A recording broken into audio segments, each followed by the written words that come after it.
Well, welcome everyone. My name is Melissa Bostrom. I'm the Assistant Dean for Graduate Student Professional Development in the Graduate School, and I'm pleased to welcome all of you here today for this panel on careers in science writing. This is part of our year-long Careers Beyond Academia series, which is co-sponsored with the Office of Postdoctoral Services and the Duke Career Center. And so we're really glad to see all of you here this morning. I'd like to start by welcoming our panelists who are here to share their expertise with us. And let me tell you just a little bit about them before we start with the panel discussion. So seated to your far right is Dr. Robin Arnette, who is a science writer and editor and works at the National Institute of Environmental Health Sciences, where she has been for 9 years. Is that coming up 10? Yeah. Coming up 10, okay, very good. She earned a PhD in biology with special emphasis on biochemical and molecular parasitology from the University of Toledo.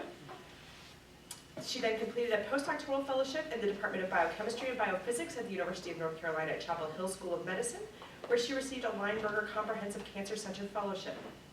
Her current duties, among others, include writing and editing articles for the Environmental Factor, the NIEHS newsletter, writing, producing, and directing NIEHS science and health videos, and managing media and NIEHS communications. So welcome, Dr. Arnette. Thank you. Seated to her right is Dr. David J. Kroll, who is a regular contributor to the pharma and healthcare section of Forbes.com. His beat includes the pharmacology and toxicology of drugs and dietary supplements, drugs derived from natural sources, science and medical education, diversity in science and journalism, and broad science topics from geology to music in outer space. I think I would like to hear more about that.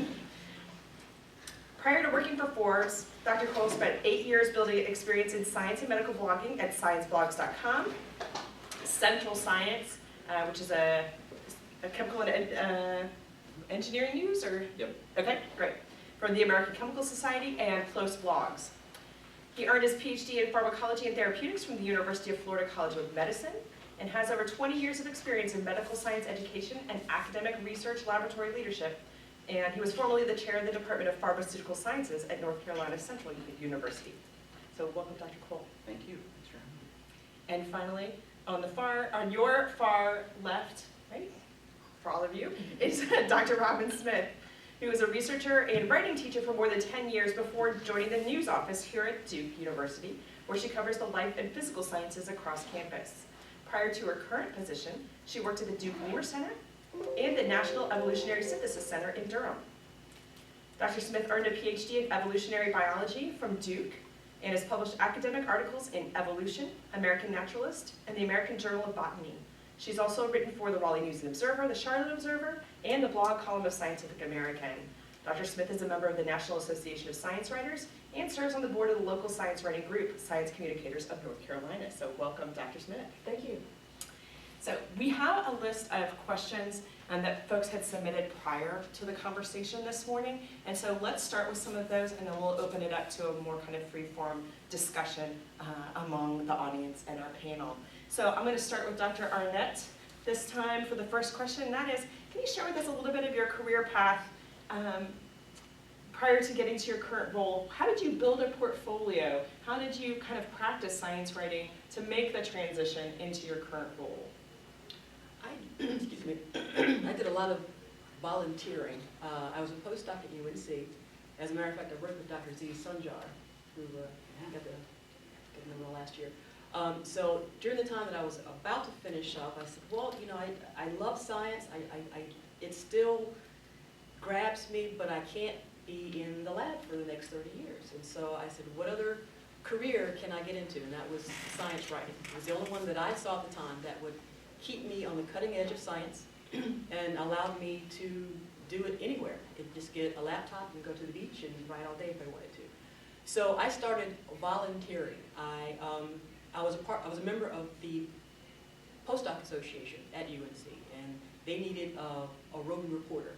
So everyone that came to campus, I'd go to the talk, I'd write it up, I'd put it on the website. I volunteered to be the journalist for my sorority chapter. So any kind of writing that I got a chance to do, I did it. And that gave me my name on these clips, and I built up that portfolio. I think another good experience was being a part of the writing team at Endeavors magazine, which is also part of UNC. And again, I got a chance to meet the scientist, I could get the paper, beforehand, read up on it, think about my questions, and because of my background, I could take what they said, what I already knew, and try to put it together and put it in a form that everyone can understand.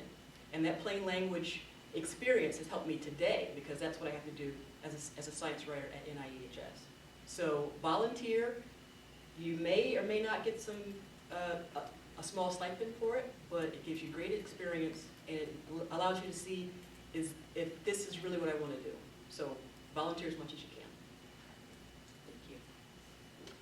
Yeah, I mean, I think I'm a little bit different because I had a pretty long career as a principal investigator. I started on faculty at the University of Colorado School of Pharmacy in 1992. And so I had a lab for about 20 years. So I have a PhD in pharmacology, and I think what that afforded me, I think it actually prepared me well for being a science writer, because I would say that drugs are kind of the most conceptually accessible ends of science to the general public. Everybody takes medicine, everybody wants to know about their medicines, and because my research was on drugs, cancer drugs that come from nature, and I ultimately ended up out here to work at RTI, which is where Taxol, the breast cancer and ovarian cancer drug, was discovered. Because I actually did research in that area, I was able to be a translator of things about alternative medicine, dietary supplements, herbal supplements, that kind of thing. And when I was on faculty actually at Colorado, I wrote for the local pharmacy journal, so just for pharmacists. I was on a couple of radio shows that the university had, and I also had really positive interactions with journalists in the community, mostly, I'd say mostly television.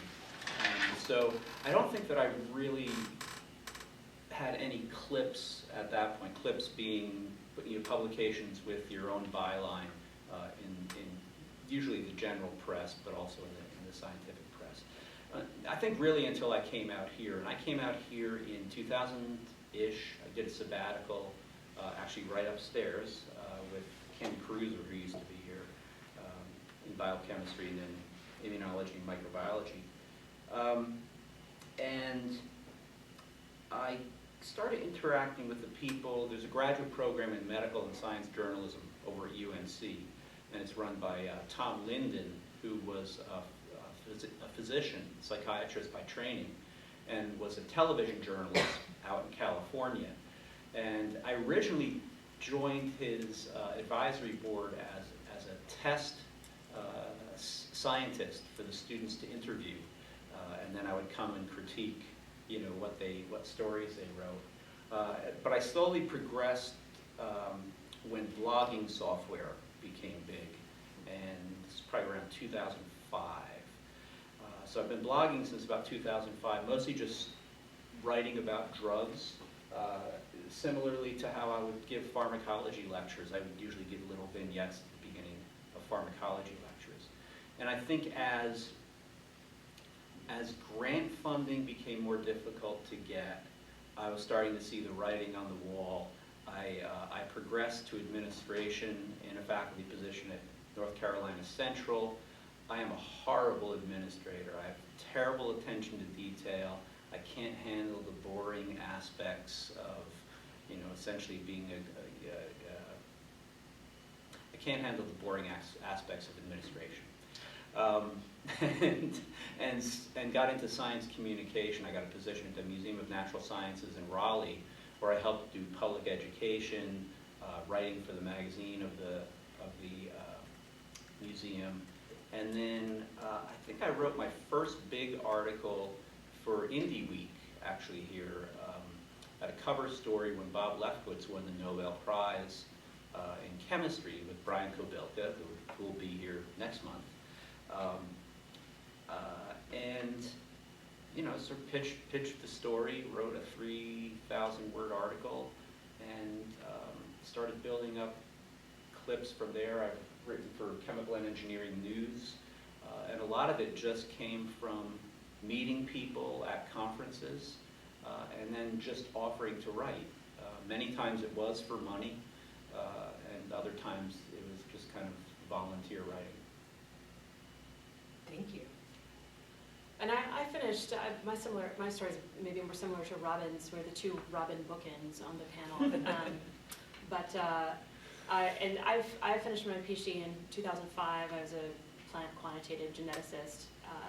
And when I finished, I took a funky teaching postdoc. I knew I wanted to use my postdoc to transition in some kind of way. And so I applied for a postdoc funded by grant from the Mellon Foundation, which typically funds humanities research, to place recently minted PhDs in freshman writing courses.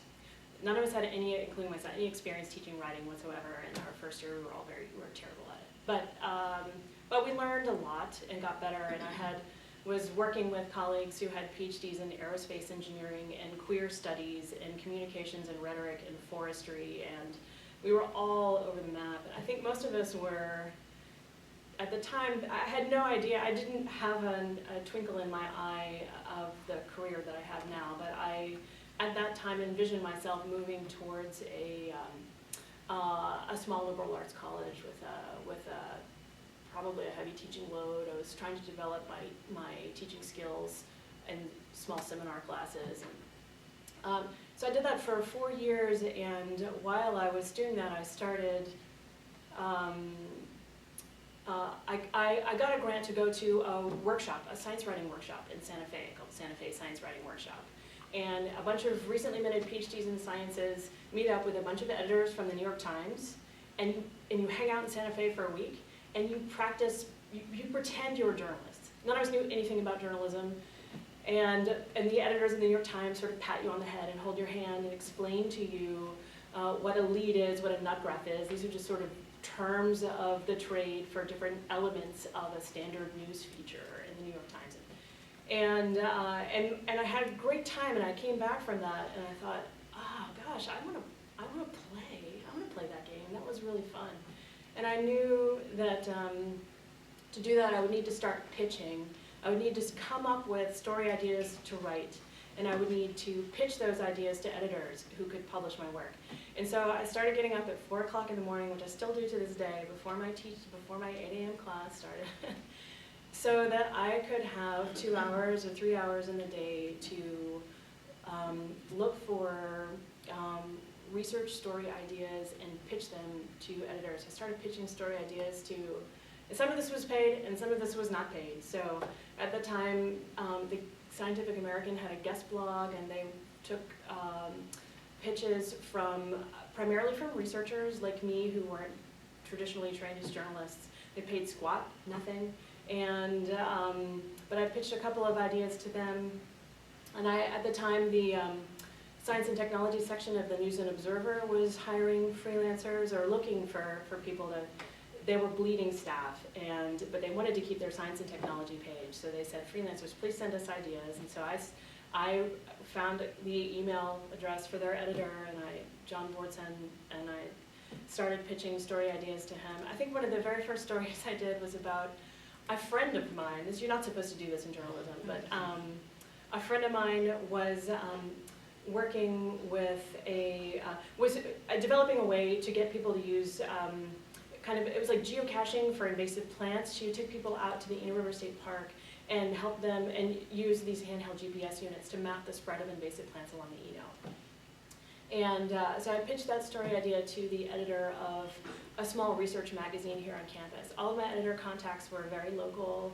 I did not pitch to the New York Times. I didn't pitch to Wired. I pitched to largely Duke and UNC and NC State and the News and Observer kind of contacts, where I felt like I could argue that I knew something about local research happening very locally. And I just started using that block of ungodly early time before dawn and before my workday started to pitch story ideas. And once I had some clips, that I think made me competitive for a a staff position after a couple of years of doing that, so. That's cool. And Robin and I met. We didn't meet here. We met out in Santa Fe at the very same Oh, that's workshop. funny, I didn't know that. A different year. Yeah. And one thing that I will say about the workshop, you have to apply for, and it really is. It's people like us. There were quite a few grad students and postdocs sort of deciding what they wanted to do next. And at the time, I think it was only $750 plus the hotel, which I think is the most reasonable of those kinds of workshops where you have access to, like my instructor was a Boston Globe guy, Gareth Cook, who won a Pulitzer Prize from stem cell clinics in Russia. And I'll tell you one thing about this, he said to me, so I guess at the time I was blogging for 7 years, and he said, start pitching stories. He said, you'll become a better writer in 1 year of working with publication editors than you will in 7 years of blogging. And he was right. Why was that? Were you getting feedback from I was getting feedback. I had to work on discipline with structure. I wasn't an editor when I was blogging, so I had really no writing training, and I just wrote as I spoke, which I guess doesn't fly for writing for the Science and Tech page of Charlotte Observer. I could piggyback on that. Garrett also said, he says, when I started writing, he says, I was horrible, but I started hanging around people who knew how to write, who knew how to edit. And it was that trial by fire that brought him to where he was. And he did win the Pulitzer, what, 2005, 2006, something like that. So don't stop writing. If you really want it, don't stop. And don't let anyone tell you that you can't. That feels like it should be the end of the discussion. Yeah. Just the first question. That's great motivation. So maybe starting with David this time, could you tell us a little bit about what maybe a typical week in your work life looks like? What are kind of what's the array of things that you do in a week? Right. So I'm different from each Robin in the sense that I don't have a staff position. My wife is my benefactor. She was the one who said, before you go look for another job, why don't you just give freelance writing a shot for a couple of years. I had helped her out. She's a doc at the VA right now, but I had helped her out when she was having a career crisis and went back to school for a master's in public health at Chapel Hill, decided she missed patients and then wanted to, So she's a doctor, but she makes a VA doctor's salary, so that, it's not great, but it allows me the freedom to be a freelancer. And so so this morning I was up at 4:30. I wanted to get some work done before the Physics Nobel Prize announcement was made. Decided that I wasn't well versed enough to write about it. But that's what I'll usually do, is I'll get up between 4:30 and 5:30 and just go through what I might have missed the night before and try and think about story ideas. And usually we'll write them from my blog at Forbes, which is a sort of traffic-based payment model. So I make between $500 and $2,000 a month, which isn't. And I will say that as a freelancer, I probably make about a grad student stipend. What is it, 26, 27 right now? That's about where I am after 2 years of freelancing. But I'm incredibly happy.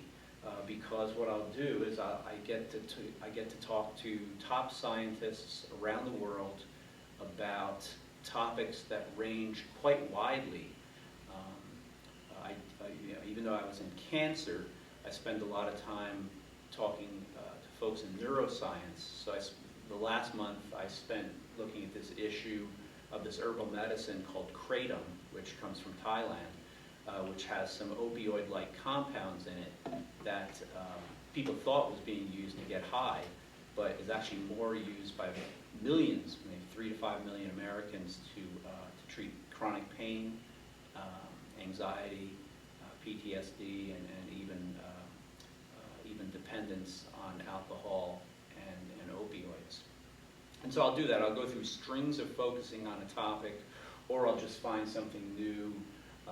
Next story I'm going to write came from FDA's list of medical warnings, this being a homeopathic medicine in children's teething drops, gels, and tablets, which has been causing seizures in infants. And you're like, how can a homeopathic medicine cause seizures? So you'll read me later this week and I'll tell you why. But it's really just, it's hard to just decide. There's so much stuff out there I'm interested in.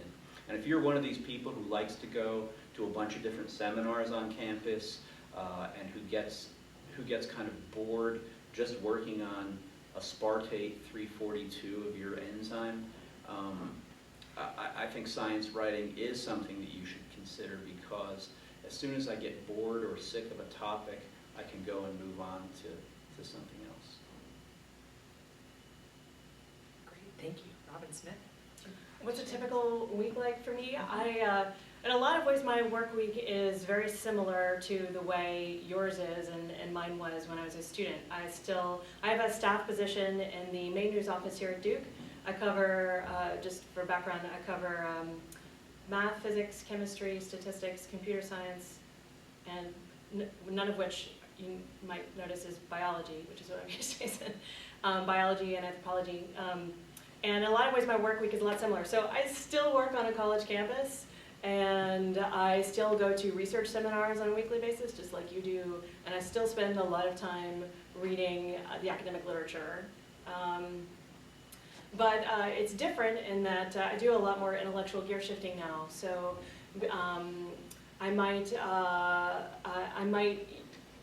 so yesterday, or last week, I was working on a story about some computer scientists who are developing software to automatically fact-check congressional voting records, to fact-check like Senate campaign ads and whatnot. And they had developed some algorithms that could comb through, hundreds of thousands of bills and votes and check claims about, so-and-so, toes the party line 96% of the time, or voted with Obama 99% of the time, whatever.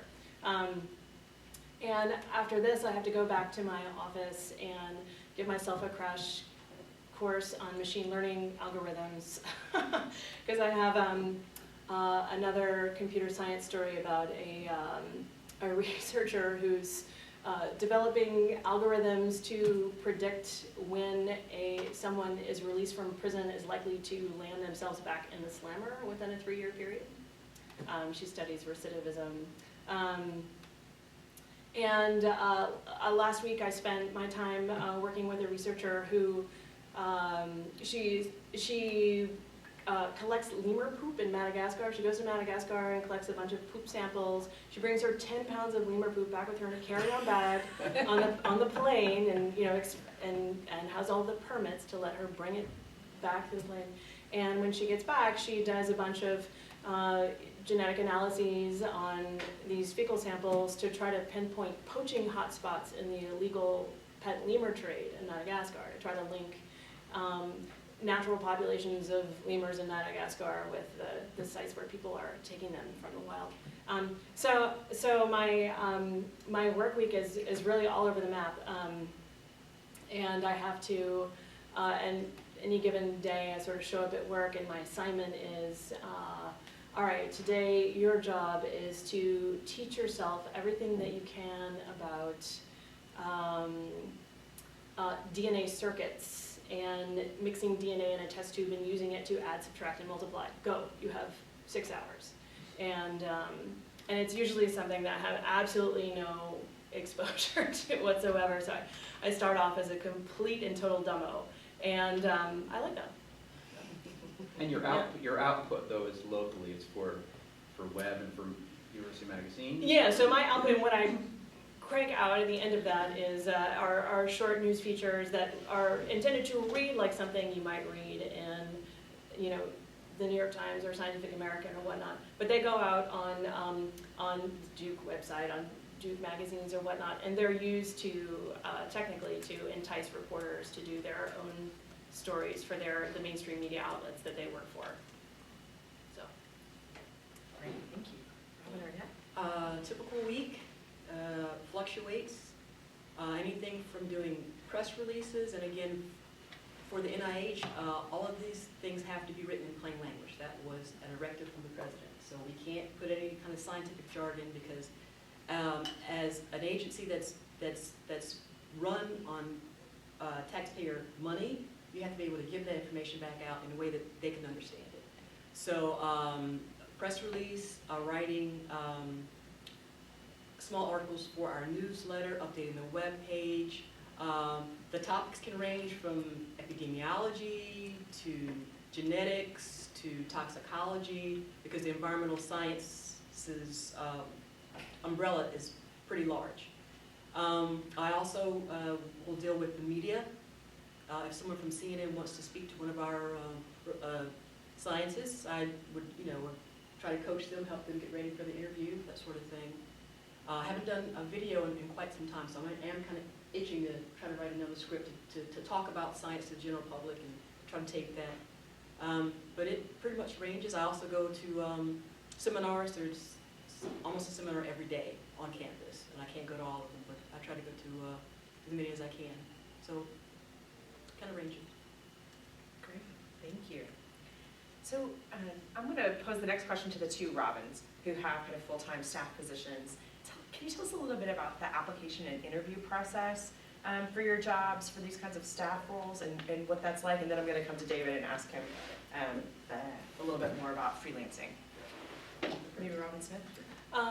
So I knew I wanted, I had fantasies about freelancing for several years, and I would go to these workshops on how to freelance. As a professional meeting for science writers, the National Association of Science Writers, and every time you go to their meetings, they have various workshops on how to survive as a freelancer. And every year that I went, I've been to this meeting for many years now, one of the very first pieces of advice that comes up in the workshop is make sure to have a partner with a steady salary, a steady paycheck. And when I first started going to these workshops, I was single, so that seemed like crummy advice because I didn't have a partner with a paycheck. And now I have a partner and 2 kids, and I'm responsible for 50% of their tens of thousands of dollars of daycare expenses, so it's still crummy advice. So I was feeling like I such like strange advice to give. So it was never my situation where. So I kind of knew that I wanted a steady paycheck, and I wanted to be able to float myself if I needed to, and cover 50% of our household expenses or whatnot. And so the job that I have right now, I knew I needed to work for an R1. I wanted to work in a university setting. I had heard through the grapevine that working as a science writer for the federal government involved lots and lots of permissions and red tape and running your story up the chain so that 15 different people can mangle it and send it back down to you. And I didn't want to deal with that. I wanted to have a lot of autonomy, wanted to have as few editors as possible. So I knew I wanted to work at a university setting, and the kinds of universities that hire people like us are always R1s with a major research mission, so the states and UNCs and Dukes of the world. And this kind of position most universities hire 1, 2, 3 such people. There are units and think tanks that might have their own such person, but let's say at any given time there's max 10 to 20 such people across a campus of 10,000. So I knew that a job like this would only open up, every 2 to 5 years. So I just started stalking the people I knew who had those jobs, and sadly one of them was very unhappy for personal reasons that had nothing to do with her job, and she decided to leave. And the moment she jumped ship, I started pestering her boss, encouraging him to please, think of me if he planned to refill the position, and would love to talk to him more. And so I guess I had my sights on a very particular opening, and kind of waited for it to free up. Yeah. For the federal government, the best way to look for jobs is usajobs.gov. And at the time that I was looking for a permanent position, another position, I just started searching science writing. Now, there are tons of jobs, and there still are tons of science writing jobs in Washington. But with the amount of money it takes to live in Washington, I didn't want to do that. So I wanted to stay local. So I got on to USA Jobsgov, started searching, and it turned out that at the time there was a science writing job open. You have to fill out, well, a lot of it's online, so you've got lots of things that you have to fill out. You wait a while, they'll call you back or they call you for an interview, and maybe a second interview later on. So it's not that involved, but of course, if you're going to be a part of the federal government, you have to have a background check, and you have to get your fingerprints done, and that sort of thing. But after you go through that, if you're not a terrorist or anything, and you know, you're just here to work, you'll get hired. Robin, is there any value in having kind of a contact on the inside at the federal government, or does their kind of process preclude that from having any influence? There's an ethics office that really frowns down on that sort of thing. So if you've got a friend that's in the federal government, you can ask them, but they are supposed to tell you, well, I really can't help you, because that's a big no-no. Okay, great, thank you. So David, now can you tell us a little bit more, let's see, we've covered, I think, a lot of this, in terms of how you find clients or how you find stories. Is there anything that you want to add about that? I was going to say, because I really didn't completely answer your question about what my week is like, Yeah. but I think that I will say that I probably I try not to pick more than maybe one outside job a month other than my Forbes writing, because when I do a big article for, say, Chemical and Engineering News, it really does take me about 3 weeks of iterations with the editor to get from pitching an idea to the final product. And so, you know, if I find something that I think is more technical, I'll go ahead and pitch it to an editor that I know, who I also met at the Santa Fe Science Writing Workshop, which is, it just tells you how great this thing is. I will say that I do worry that freelance science writing is going to be a very privileged position where you do have to have, you know, a partner who has a full-time job, because it doesn't pay well, and it's almost not quite as competitive as getting NIH grants, but it's getting there now because there are so many science writers. And I think that when I have applied for jobs at NIEHS, if I considered applying for, I guess it was Ashley's old position, and probably would be interested in working for one of the local university press offices. I'm doing some freelance work right now, in fact, for UNC's alumni office, for their magazine that goes out to alums, to do a feature on a scientist there. And you know, I think that other than the downside of the money, I think the one hard thing about being a freelancer is that you're always hustling for business. So some people try to balance writing, I guess, writer-initiated stories, and other people will take on sort of medical writing issues for, like I wrote for a client who ran advisory boards for pharma clients, and he wanted to establish a digital marketing plan and wanted to have some of his ideas about how to run an advisory committee meeting out there for other people in the pharma advising community. It bored me senseless, but it paid really well. So I think that some people will balance that kind of task writing with the writing that they're really interested in, based on sort of how their income flow works. But I will say there's definitely something to be said for having a staff position with benefits. I don't have to have benefits because my wife works at the VA. But many people, very established science writers, Maren McKenna, probably one of the best infectious disease writers out there. She says the only reason she can do it, her husband's a pilot for United Airlines. And that's how she can manage to write. And she's also published books as well, which takes a long time. There's sort of a sexy practical trade-off like there is in so many things in life. And some of the most coveted jobs in science writing also pay the least. So when someone says to David, where can I read your story? David can say, well, you can read my story in the next issue of Forbes.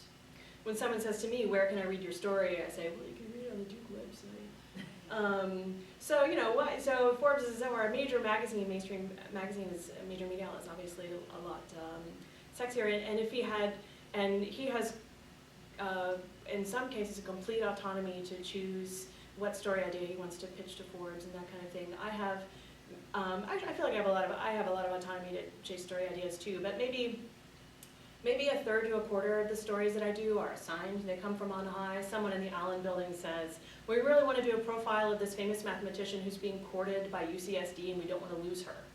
Will you please write a profile? We want to shower her with love. And so there are politics and story assignments that come down. But I started getting my a benefit statement from Duke. I started paying more attention. You know, oftentimes you just sort of throw it in the trash. But I started actually reading it. I was just curious, what does this say? And I would open it up and read it. And but the punchline of the 3 or 4 pages of stuff is that for every dollar that I make, Duke is throwing in another quarter in terms of benefits, to go towards my retirement, to support my health insurance and other sorts of benefits. And if I did the math, that would mean that in order to bring in X amount of money as a freelancer, I need to make 125% of what I make as a staffer if I just wanted to maintain. So I was totally daunted by that math, but it is true that the and David's probably doing that. Writing for a mainstream media outlet and convincing those editors to publish your work is the most competitive area of science writing out there, and but it's also where your work will reach the most eyeballs by far. Can I back up to a question about education and qualifications for this kind of work? So everybody on our panel holds a PhD, and I wonder first, do you need a PhD to do science writing of the kind that you do? Do you need to do a postdoc? And then all 3 of you have mentioned the Santa Fe Writing Workshop. Is some kind of training or experience like that sort of an assumed or required credential to break into this field if you do have a PhD, for example? And I'll start with Rob and Arnette this time. Well, you don't need a PhD to be a science writer. You could have a master's, perhaps. Training is essential, though, because you have to know the nuts and bolts of writing. I think that's important. So training, experience. Doing a postdoc, I did a postdoc because, according to my advisor, my PhD advisor, he says if you do an academic postdoc, then your world is open. You could go into industry. You can stay in academia. You could go be a beach bum if you wanted to, but do an academic postdoc, as opposed to doing a postdoc in industry. Because if you're doing a postdoc in industry, then you're going to be kind of pigeonholed into doing industry the rest of your life. So I took that advice and I did an academic postdoc, and I'm glad I did, because it exposed me to a lot more people, a lot more scientists, and every person you meet, every situation that you run into should benefit you in some way, and you can use what you learn from that person or that situation in your writing. So again, you don't need a postdoc, you don't need a PhD. I think they're good to have if you have them. Yeah, I asked this question actually of Tom Linden, the MD, head of the science writing journalism program at UNC, and he actually said that if he were to look at a PhD with just out of their PhD or with a postdoc who has absolutely no experience writing for the general public, and someone with a BS who, in say journalism or communications, who's been like the crime reporter for the university newspaper, he would actually go with the person with the BS because they know what the journalism world is like at the entry level. But that is probably for major news outlets, major papers, NPR, that kind of thing. I think that the science writers that I know and respect, if they don't have PhDs, many of them actually quit graduate programs. So they already had a BS in some science and then quit. Career-wise, though, I wholly endorse doing a postdoc. How many of you are graduate students still? Okay, and the rest of your postdocs, I take.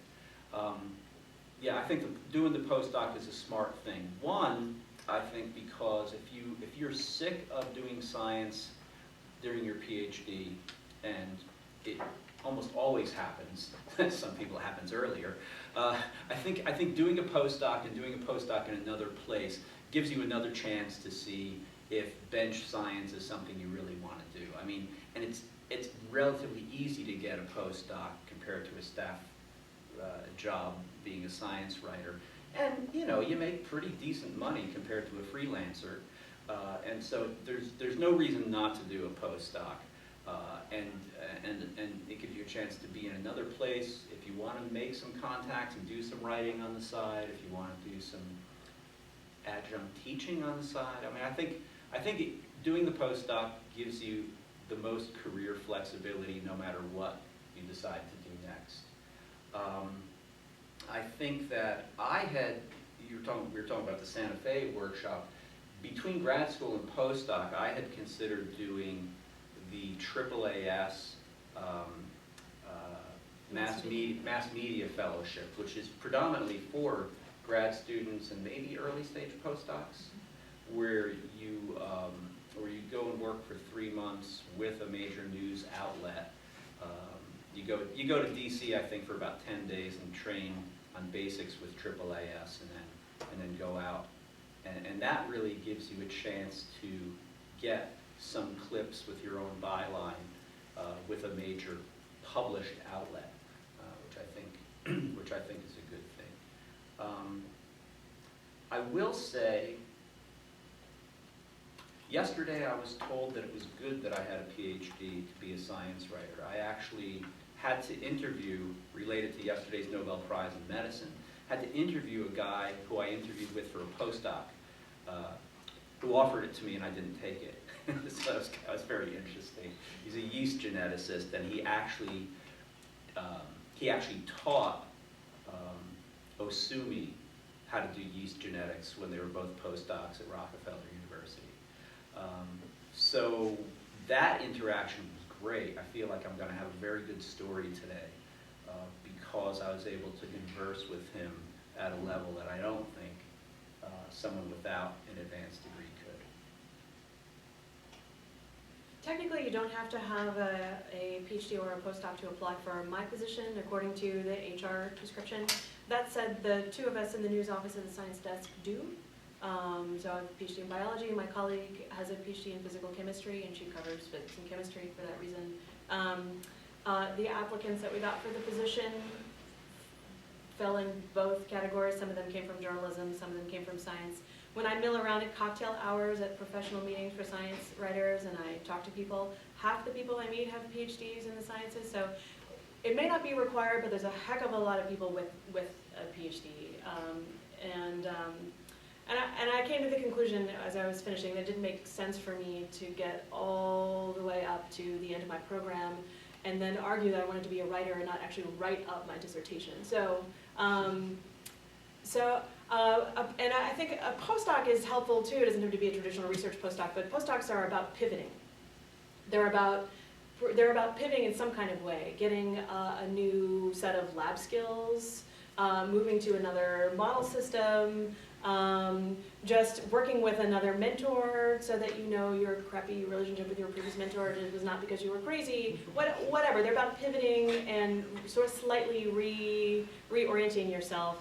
And if you're gonna change careers altogether, it's helpful to have some way to do that, some time to, I don't know very many graduate students who leave grad school with a long list of clips in newspapers and magazines. It's just not what that time is about. So. Does anybody have a question from the audience that we could insert at this point? Yeah, I was wondering what the panel members do when you get writer's block or you're struggling to find a pitch for a story.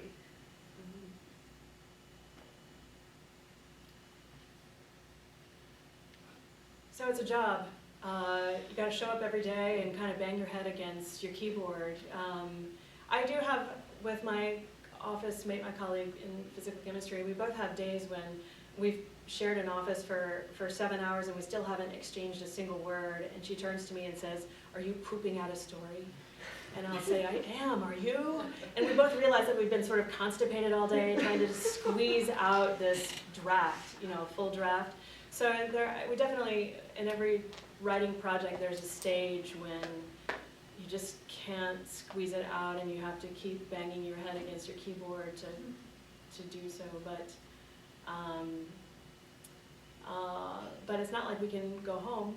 I mean, I guess we could, but I don't know. What do you guys do? Yeah, go ahead. I know for me, I've got several different projects going on at the same time. So if I'm struggling with one, just put that one aside if you can. Now, if it's got a deadline of tomorrow, then still put it aside for a little bit, go out, take a walk. I know for me, I like take a nice little walk around the lake around our campus. Back when I was a postdoc and I had writer's block, I would just go out to the trail, go out in the woods, and that would clear my head. So just do something to just take yourself away from it for a little bit. Don't think about it, and you may get that inspiration when you go back. Yeah, I will, I get writer's block a lot. I usually don't have problems coming up with ideas. If I have trouble coming up with ideas, the first thing I'll do is I'll start looking at AAAS's Eureka Alert, which is their list of press releases from all manner of institutions, academic and nonprofit, to sort of see if there's something interesting that I haven't thought about writing about. I'll also, if I'm really desperate, I'll use StumbleUpon. I have my StumbleUpon account set up to look for science and technology pages, and a lot of times it'll just trigger something that I suddenly get interested in and want to do. But if I have a job, and I've had one recently that I just could not finish. I did all the interviews. Something in me couldn't finish the article, and I actually, the editor actually killed the article, and I still write for her. But what I'll do in those cases is I will go for a run in Duke Forest. I'm sort of a semi-pro guitarist, so I'll play guitar for a while. I'll do something to get away, and then I'll try to come back to it. A lot of it is ass in chair, which is pretty much getting through your dissertation as well, is you just have to be there when it strikes you. And it really helps to just say, I'm just going to sit with a blank page for 20 minutes and see what I can come up with. And it's amazing, 7 times out of 10, that it'll trigger you to get some stuff done. Question? I sort of have 2 questions. So you mentioned the Santa Fe Writers Workshop as well as the AAAS Mass Media Fellowship. Do you guys have any other secret fellowships that we should be on the lookout for, or workshops, or that type of thing, or conferences suggestions? Let's see. I put together a list of workshops and conferences. Let me see what we've got here. So, the obvious professional meeting, well, actually, maybe not so obvious. David and Robin might have different answers to this, but there's a professional meeting every year called the National Association of Science Writers. Last year, 2 years ago, Was it 2 years ago, it was in Raleigh, in the Yeah. Triangle, yeah. This year it's in San Antonio, so you can kind of wait for it to come to the East Coast or within driving distance and save yourself some airfare and go. That's a great way to just sort of eavesdrop on the kinds of, meet a bunch of professionals in the field, eavesdrop on what they talk about, get a feel for whether these are your people. And I'd also say that you can be a student member for 2 years at sort of the introductory price, and you get access on their website to a whole bunch of resources that involve, people's freelance pitches, people's book proposals, jobs that may be out there, and it gives you access to travel awards, for partial or full support to go to the national meeting. Go ahead, I interrupted you. No, I was trying to think of other fellowship opportunities. Sometimes major science centers will offer internships for 3 months, 6 months, 9 months. I just saw an ad for one in Geneva, which I considered myself, actually. The Large Hadron Collider was looking for an intern to come and write for them for a period of 3 to 6 months. And who wouldn't want to go and live in Geneva and learn about particle physics and eat chocolate? And so that was very tempting. I had a newborn at the time, and my boss was pretty skeptical about letting me go and do no work for him whatsoever for 9 months, and so that nixed that in the bud. So sometimes you can just kind of check out a science center, and they may offer something. If you're a little more medically oriented, the other organization I belong to is the Association of Healthcare Journalists, AHCJ. And there will be people who are also NASW members as well, but it definitely has much more of a healthcare slant, and they offer fellowships of all kinds. If you're from a rural state, actually, you can qualify. There are a lot of fellowships to report on rural issues, which they gave like 5 or 6 of them this year. There's one now, health policy, health outcomes. I mean, there are little things like that. Locally, though, I don't know much about Duke's career offerings, but anytime there's something over at UNC's journalism school, it's one of the best journalism schools in the country, it's always worth taking a ride over. They'll have, even if it's just to hear, a great writer. Joe Palca from NPR was here last year for a couple different things. Last year, early this year. And just having an opportunity to meet people like that, you'll get. There's so many different stories in science writing, I think it's really important. Actually, one thing I would recommend that you look at is the British writer Ed Yong had at his old blog a post called On the Origin of Science Writers, and about 150 different science writers wrote their stories about how they got in, and they are so incredibly diverse, kind of unlike the world that we come from. There is no one true way to become a science writer, and if you just Google Ed Yong and Origin of Science Writers, you'll happen upon it, and there will be some other recommendations, because there's a lot of stuff in the UK as well if you wanted to go to. So one thing that often concerns me about going to panels put on by the grad school or other places is that it's sort of got a built-in survivorship bias, right? There's the people who are speaking or already have careers in these.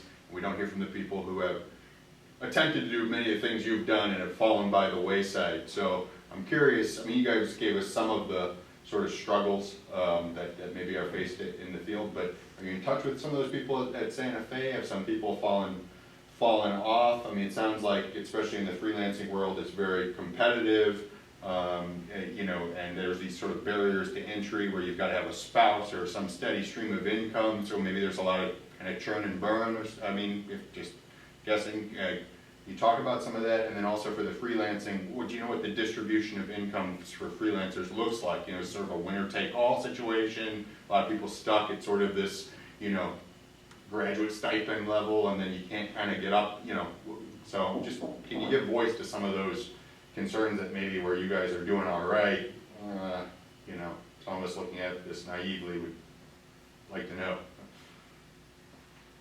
I mean, that's a really good question. Maybe I'll go first because I have stayed in touch with a lot of people from Santa Fe, and I think it kind of runs the gamut. A lot of people who wanted to be freelancers have gotten staff positions, whether it be for personal, financial, whatever reasons. A couple people who were at the postdoc level ended up getting adjunct faculty positions. They couldn't get a tenure track for whatever reason, geographically or whatever, and they're doing that. I don't know anybody out of the cohort of say 30 that I've stayed in touch with who isn't doing some version of science writing.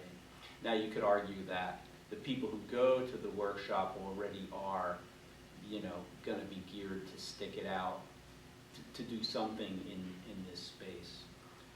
As far as the incomes, yeah, I think that is important. You guys can speak to what staff salaries are like, but NASW did a salary survey or income survey among freelancers, and it was this bimodal, it might have been bipolar, this bimodal distribution with it was an average of $53,000 a year, but a lot of people said that seems really high. I would say I could make more if I worked harder. I'd say I could make 35 easy, but making 50 would be hard. I have to do a lot of work I don't like. But then there are other people who have six-figure, you know, staff positions, places like NPR and ABC News' medical unit, that kind of thing. Yeah. So in terms of salaries for science writers, is that the question? For the federal government, you come in there's something called the GS, which is the general service, and so you have different levels. I came in as a GS 11, but I think that was mainly because of my doctorate. Others that may come into to science writing may come in a little bit lower, so perhaps like a GS 9 or GS 10, but there's a certain salary for each of those levels, and there's 10 steps in each level. So it kind of ranges. It also depends on the part of the country that you work in. If you're in DC, you have a certain pay scale. The Triangle has a certain pay scale. Los Alamos would have that area would have a certain pay scale. So it kind of ranges, but if you were to come in maybe as a GS 9, and I'd have to check it again by the step that you're in, because there's 10 steps in each grade. I don't know, maybe in the 50s, but again, that is higher than average. It's higher than average. Salary ranges for science writers as far as I know, Duke and UNC would probably range from mid-40s to mid to upper 60s, topping out at about 70. If you wanted to really rake in the cash, you should go work for pharma probably, or become a medical writer. The next level up in the rung, if I was strapped for cash or wanted to move up, would be to move into management, also get called an editor role in our office, and that can bump your salary up to 6 figures.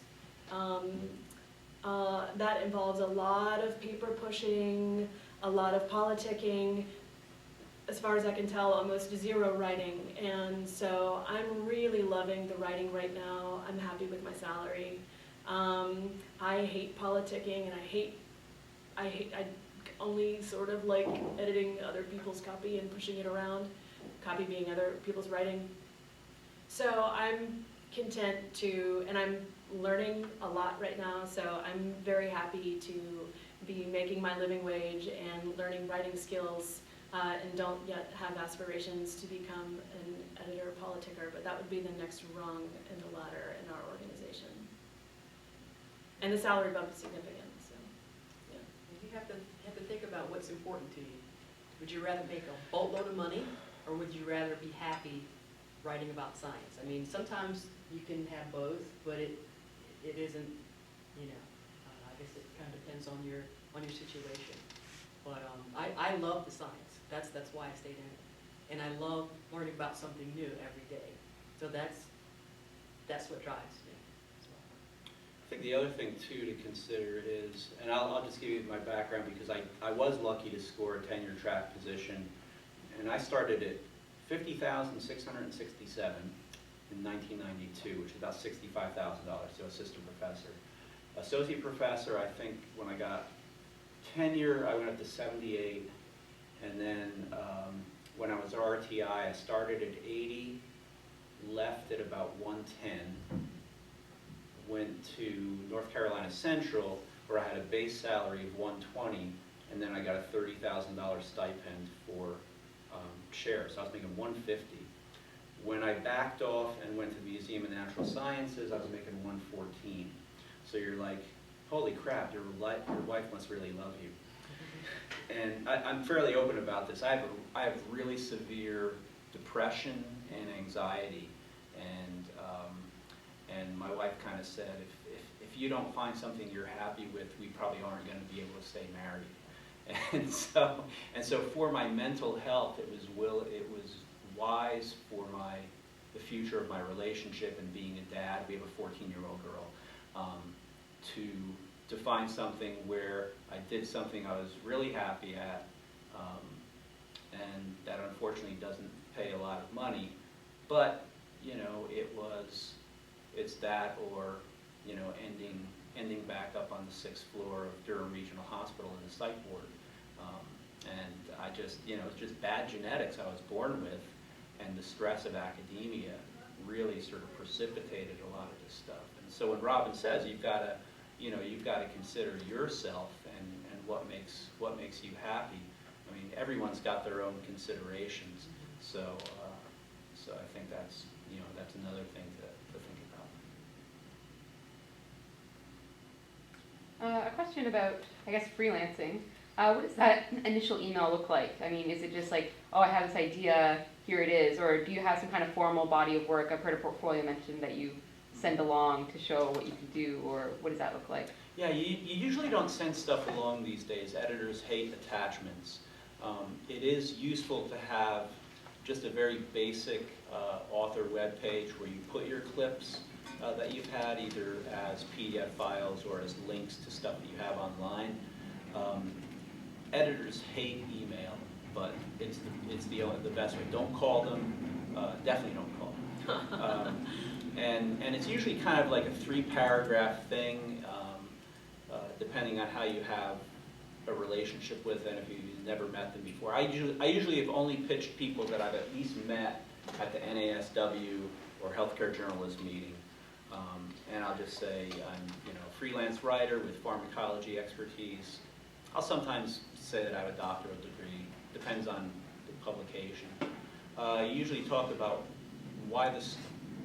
You don't talk about a topic, you talk about a story, why this story is important. So I pitched to the Washington Post, for example, that the DEA wanting to put kratom on Schedule 1 of controlled substances is actually going to hurt a lot of people who are using it medically. And I had at that time, about 100 emails from people, so I could say that I have individuals using this that are going to lose it that I could talk to, and there are many stories like this that have been overlooked. And so the story was going to be what was it going to look like for. There was going to be a lot of suffering associated with this DEA scheduling, and then so you'd usually put that topic in the 2nd paragraph. In the 3rd paragraph, you talk about why you are the best person to write it. And for me, I was just able to say that I've written about these kinds of things in the past. In that pitch, I didn't put any of my clips.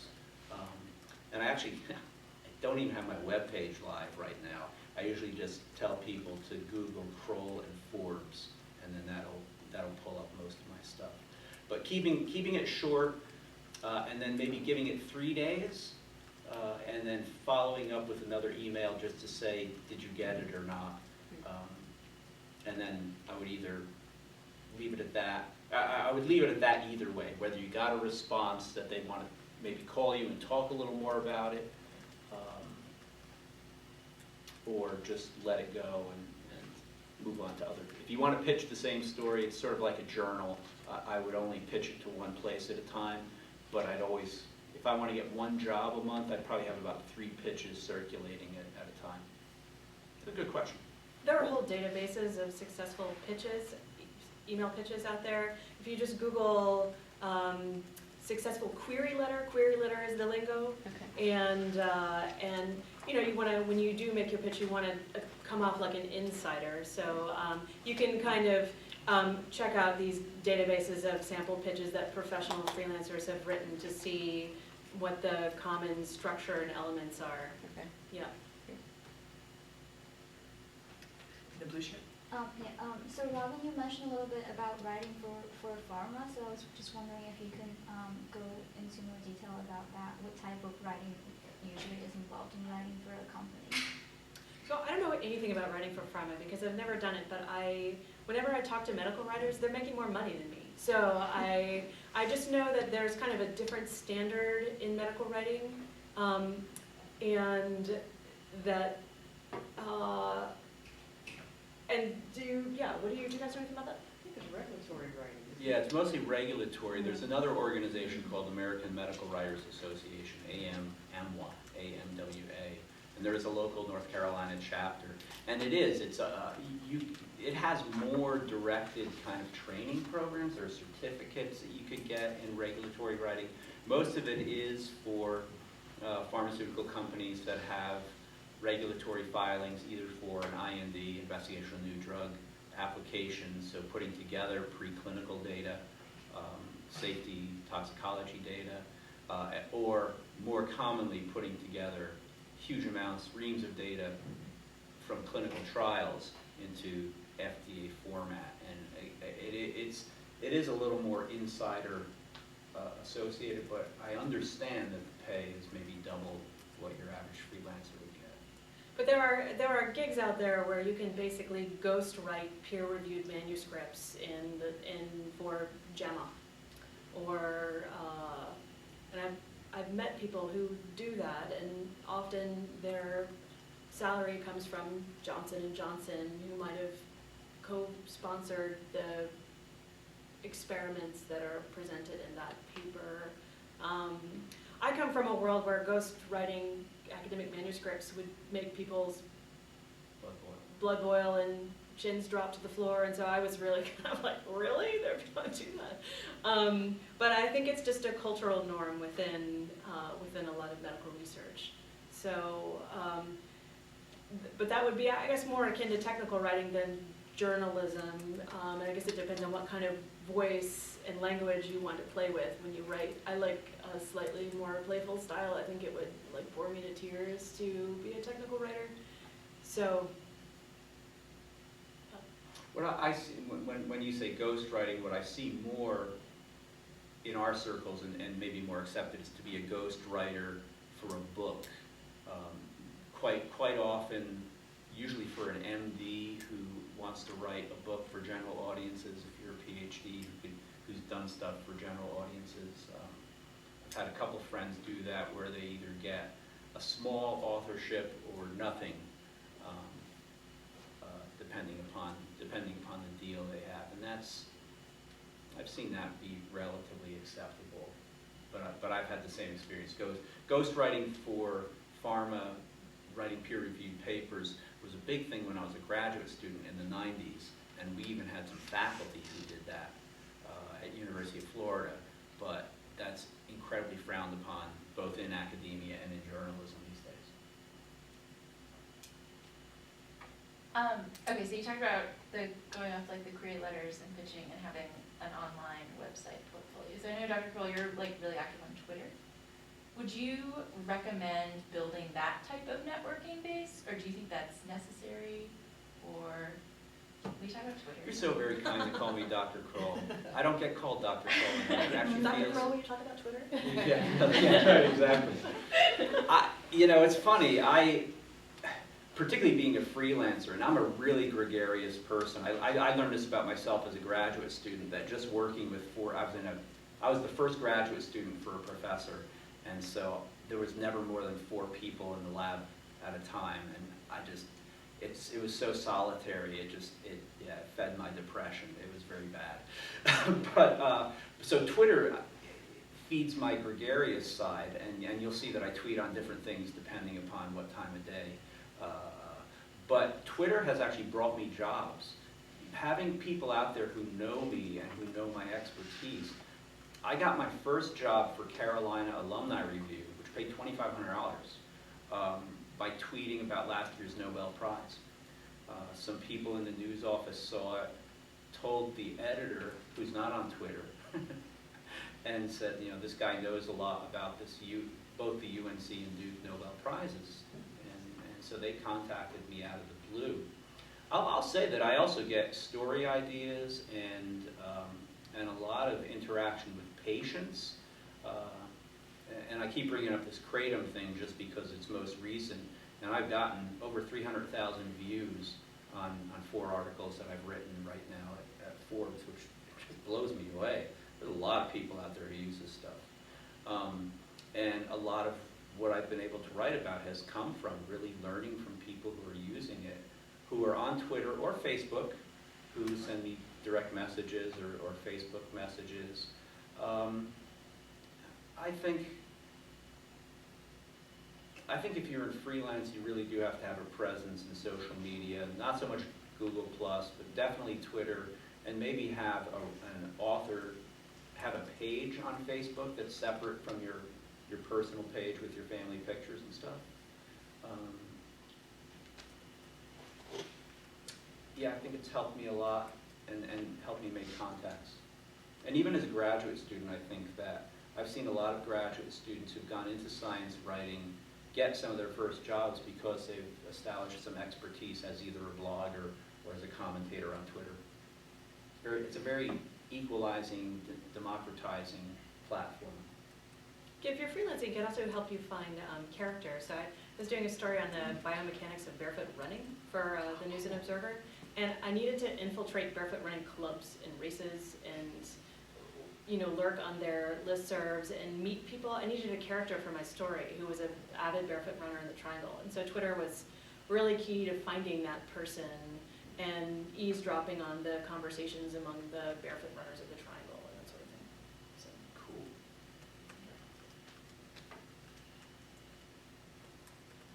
If we're at a lull, let me pose a couple more questions then.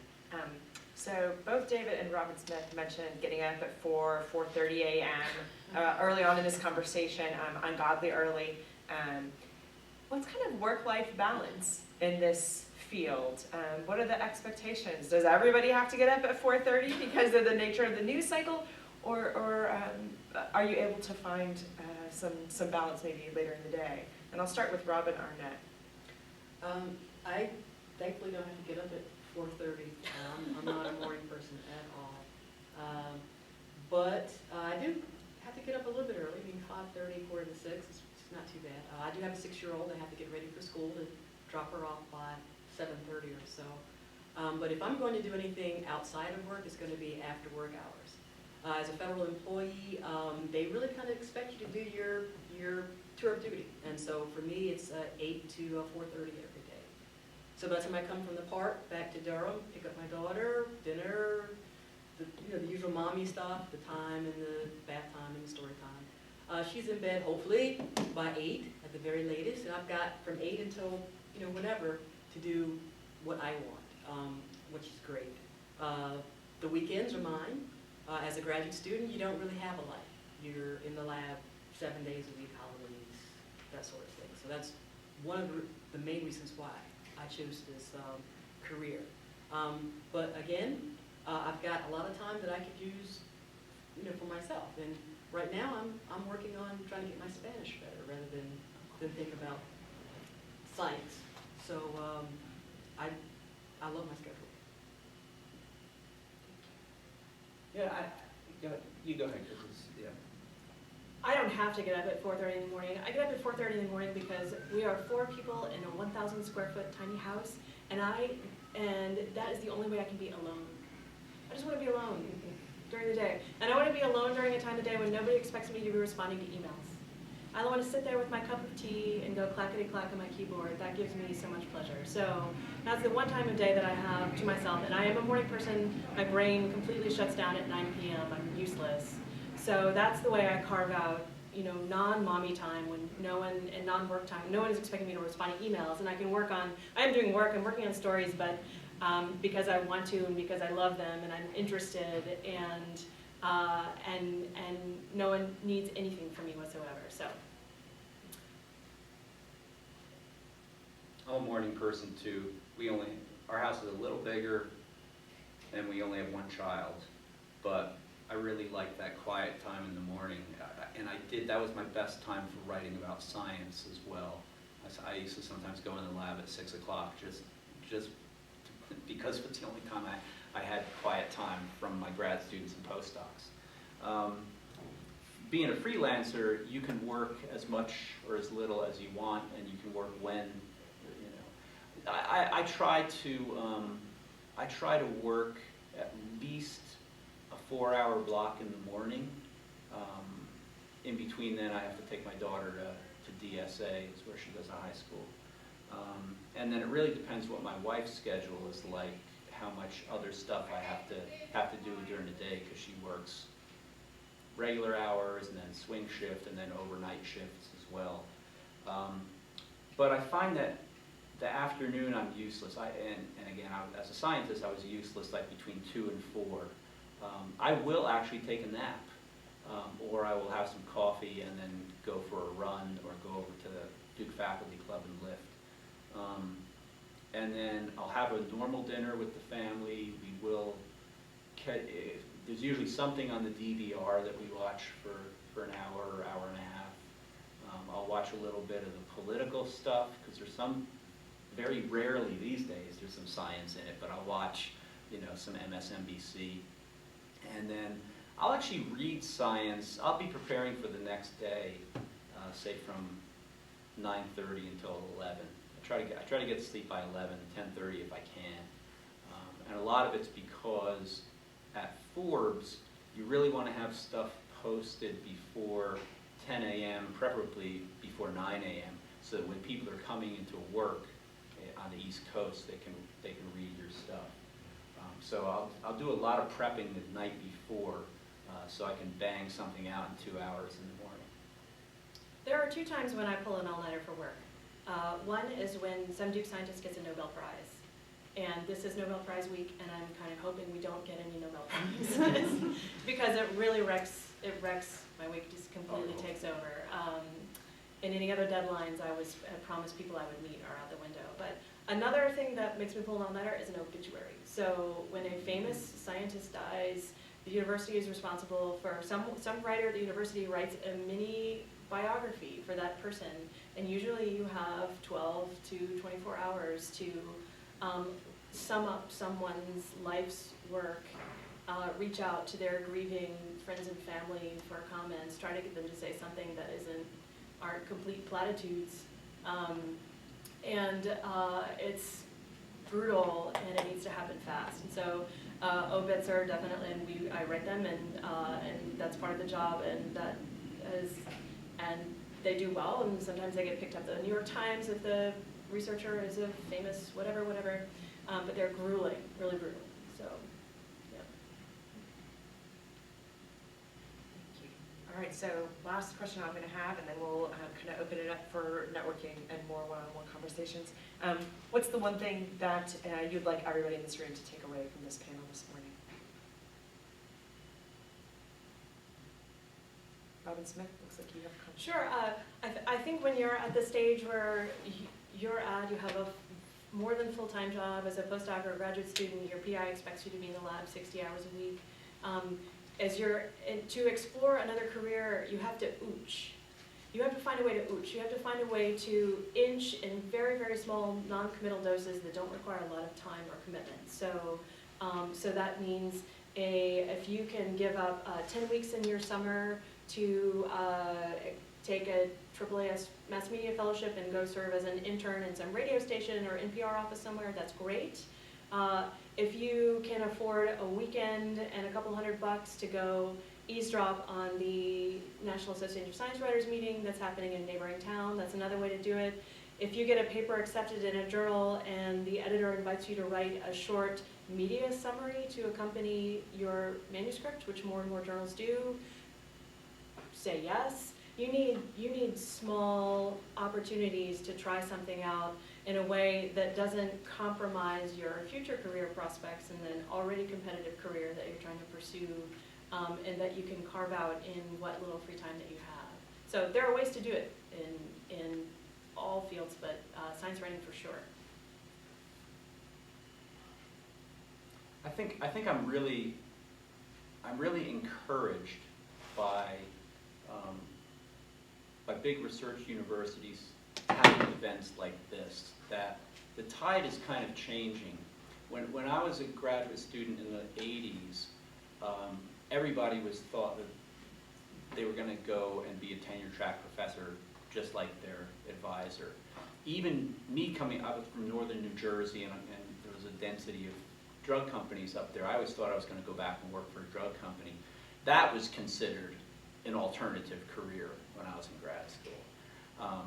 And now I think we're really understanding that we as a scientific community have suffered because we've not considered that a PhD prepares you for many, many other things, such that alternative careers are now, people pursuing alternative careers are now in the majority, just not any one particular career. And I would say that even advisors are very split right now. So even if your mentor isn't keen on you even mentioning that you want to pursue something that's non-bench, at least know that there are many people out there who really would encourage you in this area. That there are people who are very hardcore scientists who actually encourage postdocs to come and do some of these outreach things. I think Jonathan Eisen at UC Davis, Rob Dunn just here at NC State. I mean, they have positions that are public science where you are supposed to go out and do writing and education for the general public. I think I've never been a stronger proponent of really doing an internal kind of meditation to see what is it you're really about, what is it you really want, and what keeps you enthusiastic. Obviously, we're all here because something sparked us about science, the pursuit of knowledge, actually the creation of knowledge. There are very few careers where you actually do that, and I think you just have to ask, what are you best suited to do, and then try, as you've shown today, that you want to come and learn how it is that you break into something like that. You obviously have the dedication to do whatever it takes. We are a tough, resilient people, and I think that you just have to really decide what it is that gets your blood pressure going in the morning. I'd say two things. Start reading as much good science journalism as you can. The New York Times Science Times is a great place to start. They have a new issue, I think, every Tuesday morning. Go online and read what it looks like. The New Yorker also will have every now and again a really good science piece. The one that I think about that really got me thinking in a whole new way is called The Poverty Clinic. It was about 10 pages long. That's right. And that was a fantastic piece. From the first word to the end, it had me hooked. So start reading science, and if you have a chance, just email a science writer, see if you could shadow them, see if you could ask them questions, see if they would be willing to kind of help be a mentor to you, because I think that's also important too.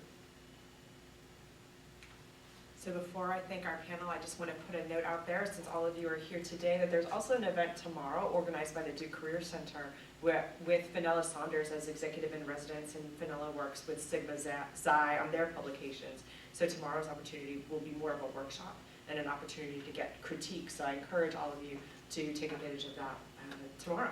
So without further ado, I want to thank all our panelists. Please join me in a round of applause.